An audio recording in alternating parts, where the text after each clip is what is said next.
Now, with the focus on the Aged Care Royal Commission, we've also got the Disability Royal Commission holding hearings, and there will be some important evidence given today. The inquiry is looking at the training of healthcare professionals to help them avoid relying on chemical restraints. There are serious concerns that these psychotic drugs are being handed out too easily.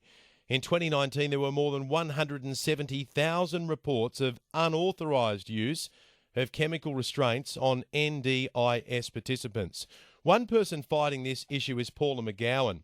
Paula's 18-year-old son Oliver died in 2016 in a hospital in the UK after doctors administered a chemical restraint. Oliver had mild autism and was given psychotic drugs while having a seizure. Paula wants all medical professionals to have mandatory training to deal with people with intellectual disabilities. She's had success in the UK. She lives in Australia and she wants us to follow suit. Paula's on the line. Good morning to you, Paula.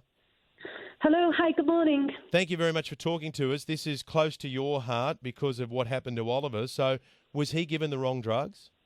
He absolutely was. Oliver was sensitive to psychotropic medications, and it was medications that he absolutely did not need. Oliver wasn't mentally ill or psychotic. He happened to have a label attached to his being, and that was high-functioning autism and a mild intellectual disability. So that's what killed him? Absolutely. We told the doctors that Oliver himself told the doctors, don't give me these drugs, they mess with my brain. And we told them also, but they administered it and his brain swelled so badly, we were told it was bulging out the base of his skull. And they killed him. He was 18, playing for England FA football squads. He was a Paralympian, passed all his exams at school, and his life was silenced due to chemical restraints that he didn't need. You say we need to look at this issue in Australia because the numbers show there were more than 170,000 reports of unauthorised use of these chemical restraints on NDIS participants in the space of a year. Ben, absolutely. I thought it was bad in the UK. When I came to Australia, I am shocked, absolutely shocked at the amount of people who are prescribed off-label these hugely dangerous chemical drugs, really, to be honest, but small children as well. I mean, what this does to the developing brain is just outrageous, really, to be honest. At what age are children given these kind of medications? I know children from the age of 5 that are on these drugs. And they're often used just to quieten kids down, right? Absolutely. It's a chemical. It's shut-up drugs. It's when children are behaving in a way that's others feel difficult to manage.